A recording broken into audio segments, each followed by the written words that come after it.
Hello my dear friends, you're on the Military Summary channel, and today we will discuss the situation in Ukraine on the 9th of March of 2023.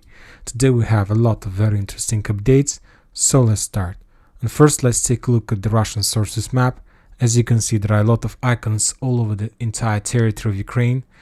During the previous 24 hours, the Russians made another missile attack. They were targeting the railroad stations, the energy facilities, the industrial areas where the Ukrainians are trying to make some maintenance of their tanks and drones and so on. Furthermore, the Ukrainian Ministry of Defense reported that during the previous 24 hours, they managed to calculate around 6 Jaeger missiles that the Russians launched on the territory of Ukraine. As a result of that attack, the Russians managed to deal a lot of damage to the Ukrainian industrial zones, industrial potential, and energy facilities. Now let's talk about the situation on the ground. And first let's talk about the Kupiansk front line. The Ministry of Defense of Russian Federation reported that during the previous 24 hours, as a result of clashes, the Ukrainians lost 50 soldiers and 9 armored vehicles on this area, without any changes on the ground.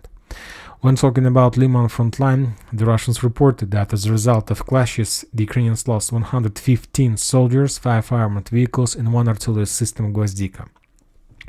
When we discuss this front line, I see that since the beginning of this week, the level of losses of Ukrainians in this area have been reduced, and now the average level of the losses is around 110 soldiers, 115 soldiers. There used to be the previous weeks when there was the highest level of Russian push, the losses of Ukrainians was a little bit more, or the average level of the losses was around 160 soldiers. So as I see, the Russians have reduced the pressure, or maybe the Ukrainians found the solution how to decrease the level of losses as a result of Russian attacks. Now let's talk about Donbass front line, Donetsk front line, and first let's talk about Bakhmut. As you can see, there are a number of icons in this area. The Russians reported that as a result of clashes of offensive operation in this area, the Ukrainians lost 135 soldiers, 10 armored vehicles, and 4 artillery systems, 2 D-20 howitzer, 1 Stab B howitzer, and 1 D-1.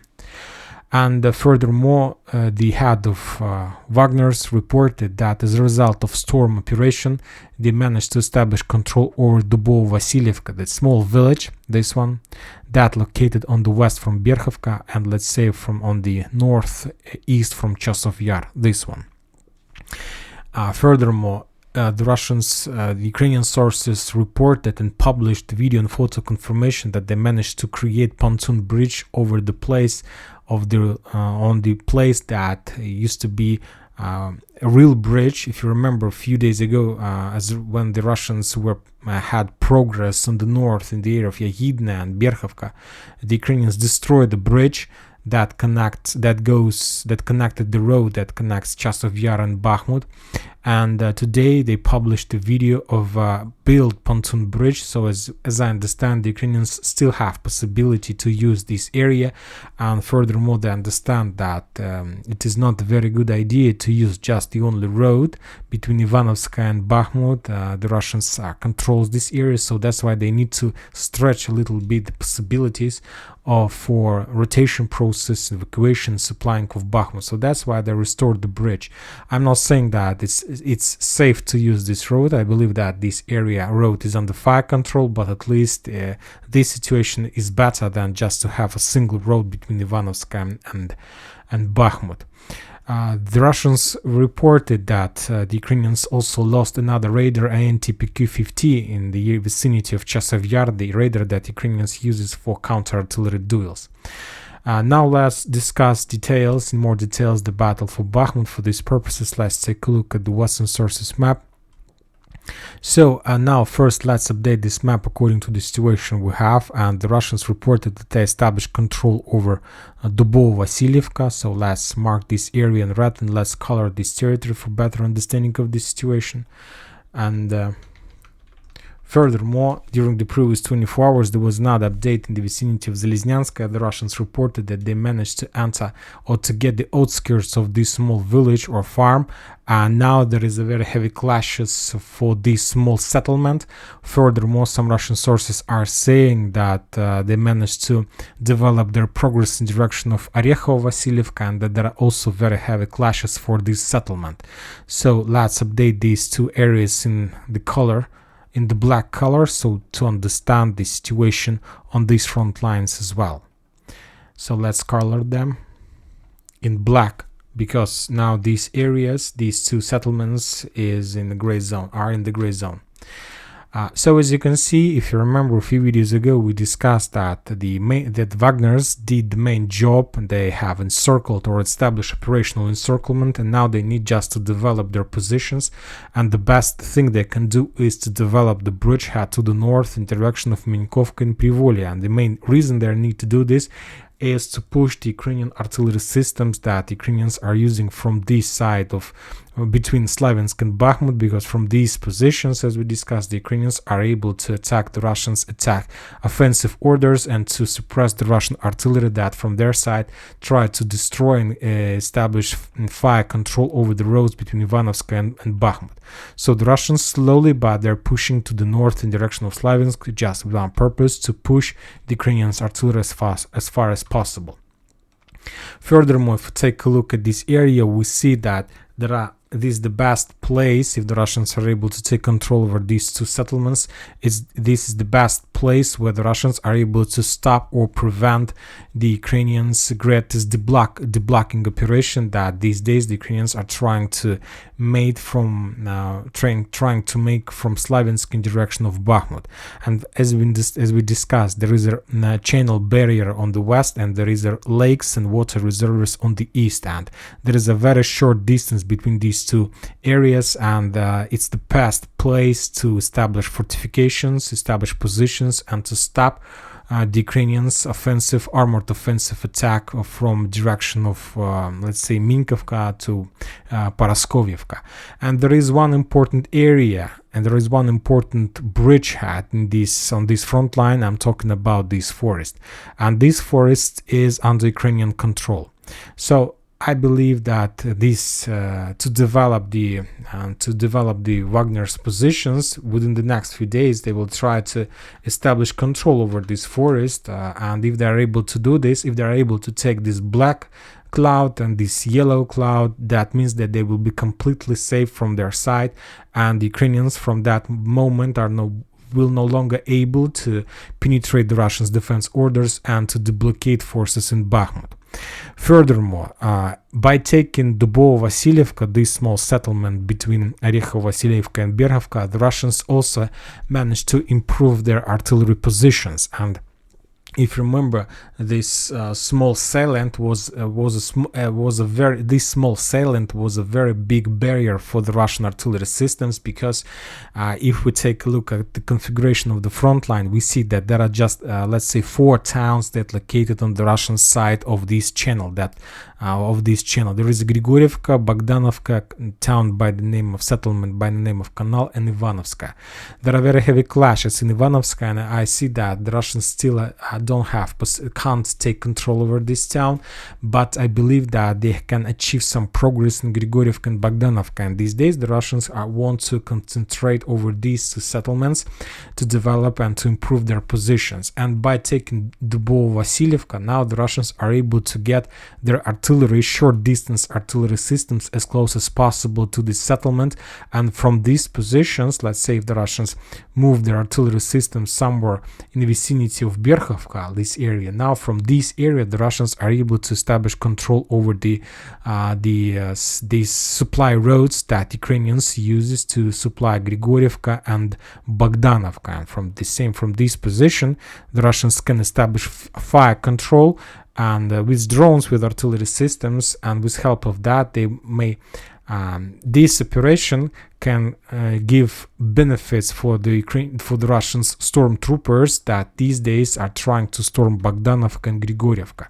So this is the operation that the Russians are trying to implement these days, but to be on the safe side and to achieve significant success, of course, first of all, they need to complete the story with this forest and the towns Orekhovo, Vasilievka and Zaleznyanskaya.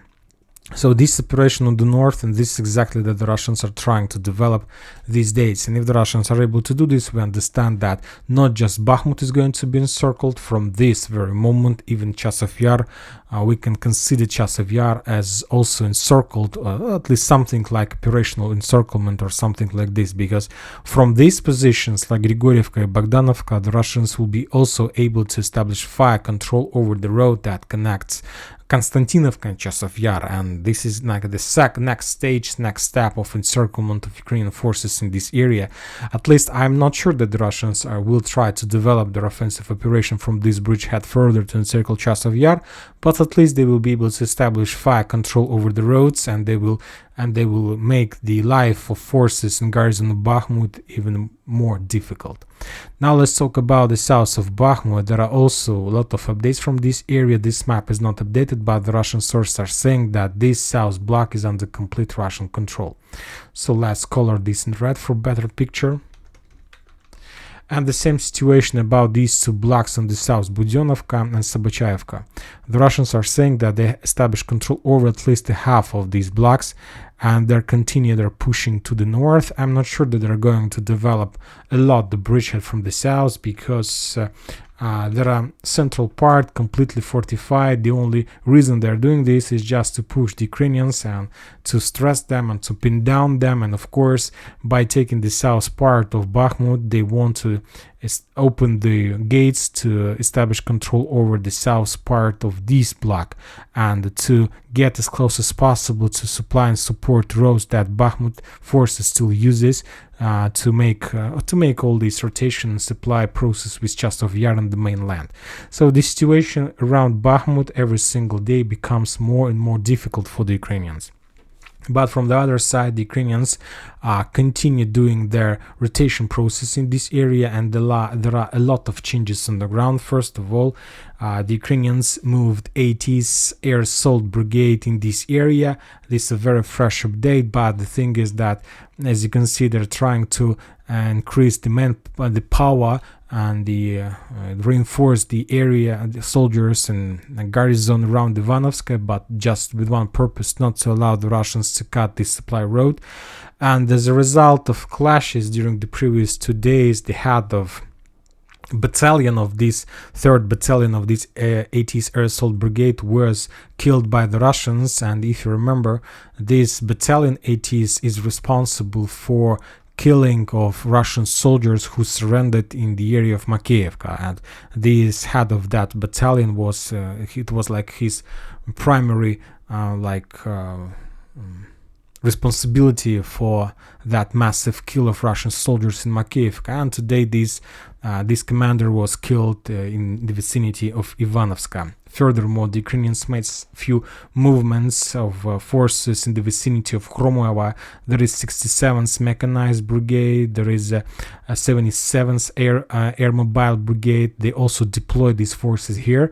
They are deployed on the open fields in the vicinity of Bogdanovka, and they are under very heavy fire, but their main job is not to allow the Russians to cross this road that connects Chasiv Yar and Khromovo.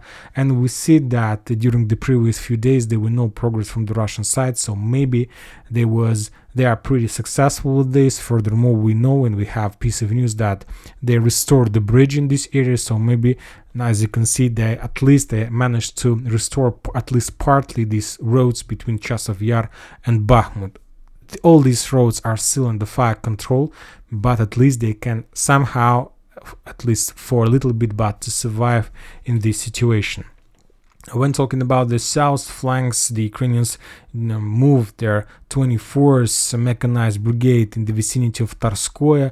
I don't understand this movement, why they have rotated this pretty damaged brigade to the south. Maybe they have their own reasons, I don't know, but it's a very interesting update. Furthermore, the Ukrainians managed to at least a little bit to accumulate the tank brigades in the vicinity of Vasikovka. They moved their 4th tank brigade in this area, and maybe this is the step. This step is connected with the possible greatest Ukrainian deblockade operation, and there maybe they will try to attack somewhere in this area by this tank brigade.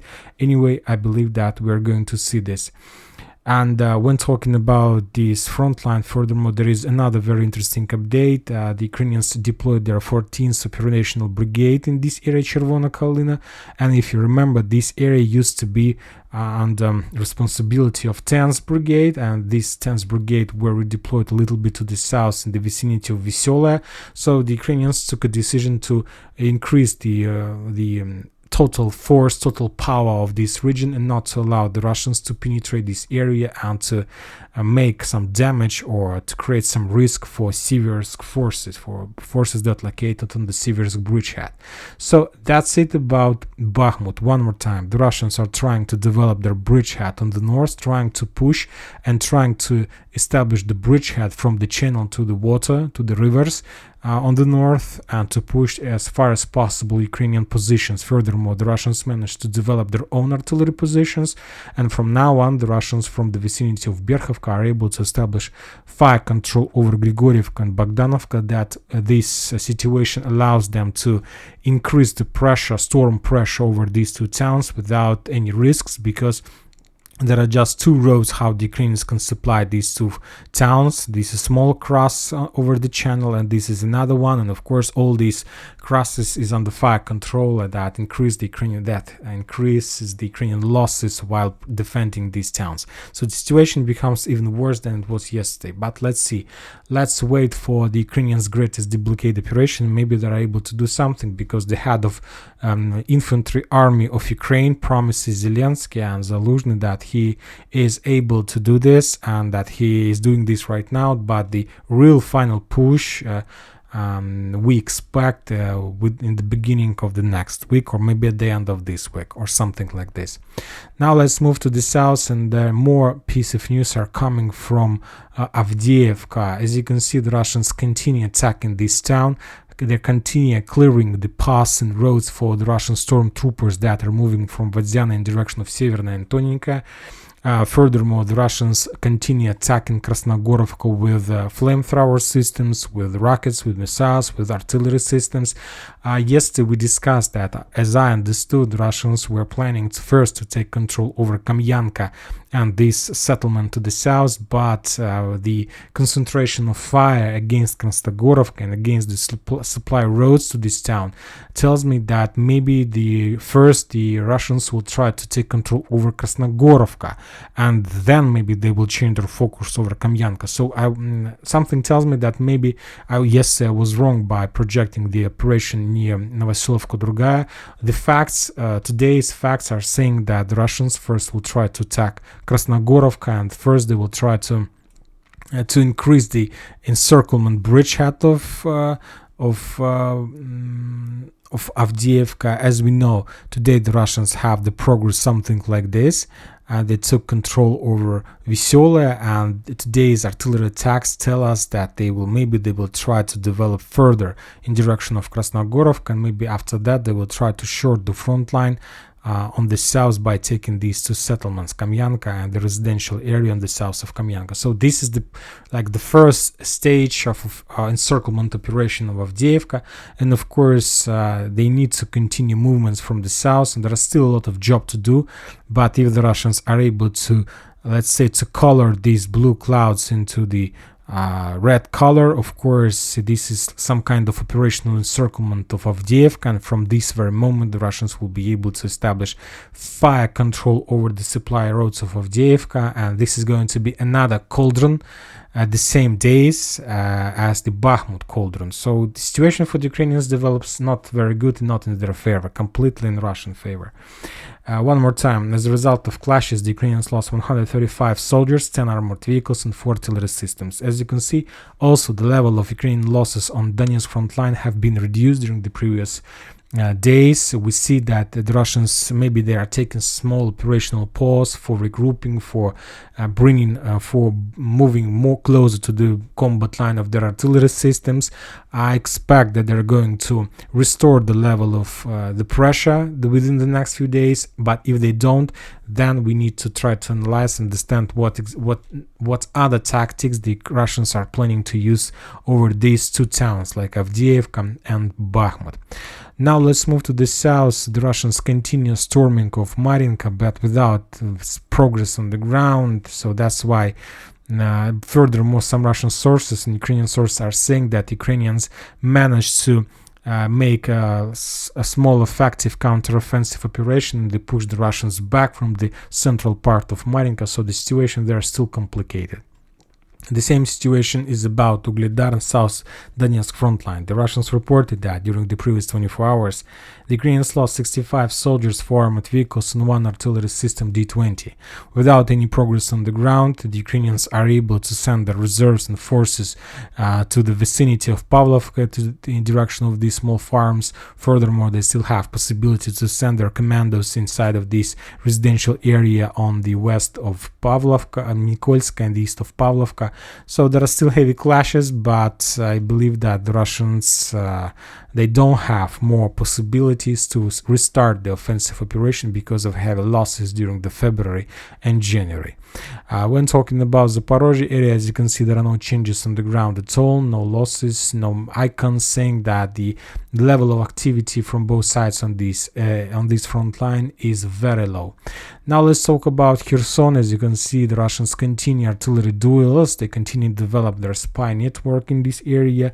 As a result of clashes, artillery duels on this front line, the Ukrainians lost 9 armored vehicles and 2 artillery systems D-30. The Russians haven't reported about any losses among the manpower on this front line.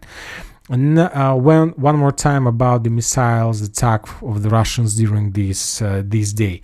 Now we need to see whether the Russians are planning to repeat their attack tomorrow. This is very important because if you remember the last time when the Russians used a number of waves of their rocket missiles attacks, they started those attacks, if you remember, some in the end of December, some on the 26th of December, I believe so, and there was like a week of almost every single day the Russians were attacking Ukraine using missiles, drones, starting from the 26th of December, and they ended just in the beginning of January. After that, they started some kind of ceasefire period, and on the 7th and 6th, on the 8th of January, they started their greatest storm operation of Solidar, and after that we see the encirclement of Bakhmut.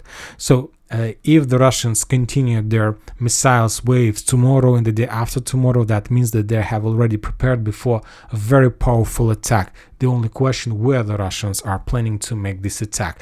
If the Russians are not going to continue their attacks tomorrow, missiles attacks, that means that just a regular attack, just that the Russians do every single month, every single 10-20 days, to attack, to spot, to discover the Ukrainians' air defense systems, to destroy, reduce their energy facility and possibilities, and so on. So let's wait for tomorrow.